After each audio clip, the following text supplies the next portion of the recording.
You are listening to the So Now What podcast with Lana Manikowski, episode number 13. So now what? These three words raced through my mind time and time again during my journey through fertility treatments. I tried desperately to have a child, but never was able. I yearned for a community to join that could understand my struggles. I couldn't find one, so I created one with the So Now What podcast. I love that you found us. Hello, hello. It's so good to be back. Thanksgiving is behind us. Hope everyone had a great holiday. I know that I did. I actually hosted Thanksgiving. This is my second year hosting. Had the help with cooking. A couple of family members chipped in, and overall, it was just really chill, really nice. Yeah, it's just hard to believe. Like, we're looking at the beginning of December here in just a few days. So, thank you all for the great feedback on the guide to meaningful holidays. So many of you actually used it to prep for your Thanksgiving holidays, and I just love getting to hear all about the feedback of how you used it, how it offered you a greater opportunity to plan for your holiday celebration, how you were able to plan ahead for how you'd handle a specific interaction with someone. And some of you even shared the plan you put together for handling the words that may have been asked of you about your journey to motherhood. And if you're wondering what this guide is and you have not heard about it, you can go over to stitchcoaching.com and download the Guide to Meaningful Holidays. I'll also add a link into the show notes, but it's basically a great opportunity for you to become more aware of how you want to handle the holidays this year and start to plan and make sure that you can have meaningful holidays and not get so tripped up on things that are said to you or asked of you or feelings that you might carry going into this holiday season, knowing that you're not a mother and you're not able to share it with a child. Check out the guide and please keep the comments coming because I've absolutely loved hearing what all of you had to say. So, this week we are going to talk about living in the past, wanting to be who we once were, wanting to go back to a life that we loved so much. And let me start by saying that one of my biggest beliefs in my coaching practice is to capitalize on the accomplishments we see in our lives. And for many of us, those are accomplishments that we have achieved in our past. And as we discussed in episode 12, it is so easy for us to focus on what we don't have or what we couldn't do or what our bodies wouldn't do. And when we work together, I help my clients start to create their life of meaning. I will pry every damn accomplishment out of them. I mean, it could be anything as small as making their bed. We're going to celebrate that. Possibly it's journaling, working out, going for a walk, something. But my clients really get very comfortable over time pointing out these types of things. And in the So Now What community, we transition our focus away from all of the failure that we associate with ourselves and our bodies because we failed fertility treatments. And we learn to see that failure doesn't have to be a huge deal in our lives. It just basically means that there's something else out there that we are going to try or something that we're going to approach differently. And B, that we do so many more things on a daily basis that go right or go as planned or go as we desired, but somehow we just take away the thing that was catastrophically wrong in our day, and that is what we choose to focus on. And I want to talk a little bit today about how living in our past really seems so comforting to many of us, but what it does is it actually hinders our ability to have future accomplishments. So I'm going to call my client Anna, in air quotes, who, when we started working together, was really struggling with seeing what her life could look like without children. And when we started working together, she'd always say, I just want to be who I was before I started my IVF treatments. She felt like she really lost herself in the process and she just wanted to be who she used to be. And I find that so many of us struggle so much with the expectations that we have for ourselves and the failure we feel when we have a diagnosis of unexplained infertility or endometriosis, PCOS, and we feel so betrayed by our bodies. So we'd rather go back to our past because it seems so carefree. And yes, maybe it was carefree, but why would you want to go back to your past?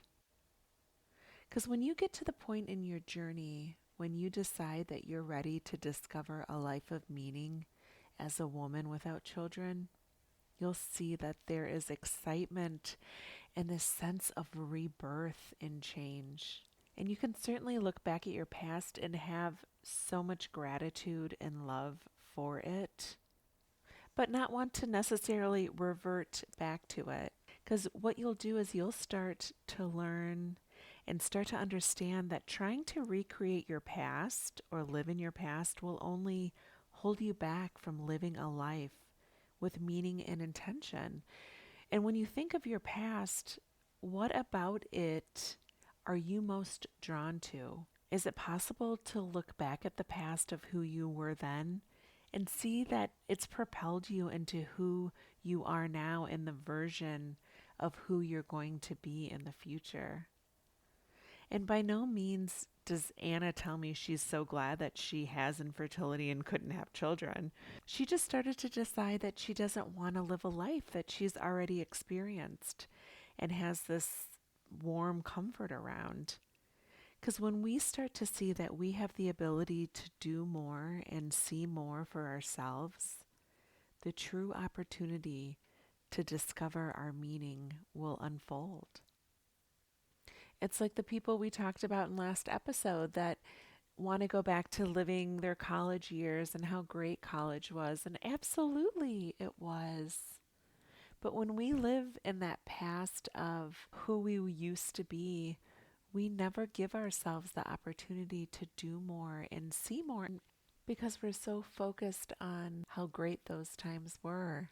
So, as we come to a close, if I could circle back to how this relates to the holidays, there's so many of us that have such beautiful and fond and fun memories of what Christmas was like or what the holidays were like when we were children.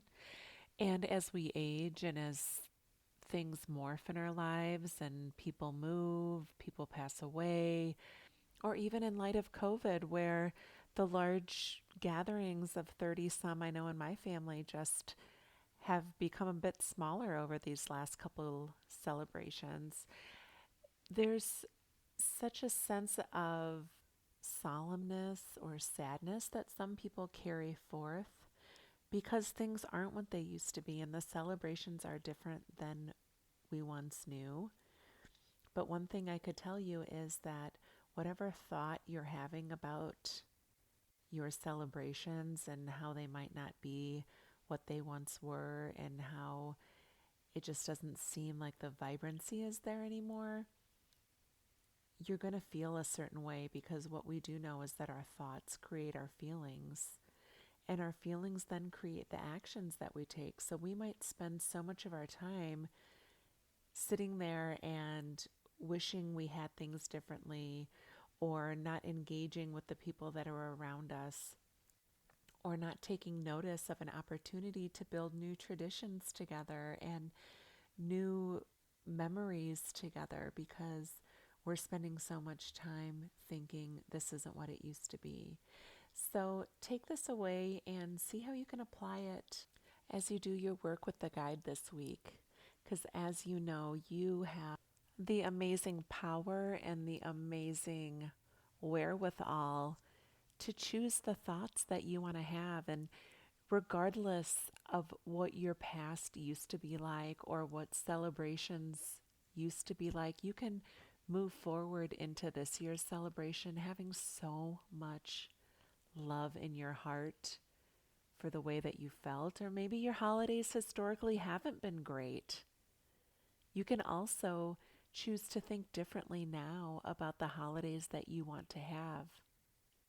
And with this mind of yours and this ability that you have to choose your thoughts on purpose, you can create whatever it is that you want to create. And you can create such a special feeling and warmth and love in your heart, regardless if it's you celebrating alone or a room of 35 people. So know that you always have the power to choose the thoughts that you want to have. And as you do your work this week, just know that only you can choose the thoughts that you want to have. They don't need to make sense to anybody. They don't need to be relatable to anybody. But as long as they make sense to you and create the feelings that you want to have, that's all that really matters. And as we come to a close to 2021, we have one full month, a month with 31 days that you can still make so much impact in how you want to relate back to 2021, what you want to think of, what you've accomplished in 2021. There's no need to give up now because you've done some awesome things this year. And just take a few minutes to start to recognize all that you have done and all that you've accomplished this year. Thanks so much for listening this week. I do have one favor to ask of you. If you could please go into the show and give me a rating or give me a comment or give me both. Let me know what you're thinking about the episode so far. Let me know if you have any ideas of things you'd like to hear about in the future. I certainly appreciate all the support.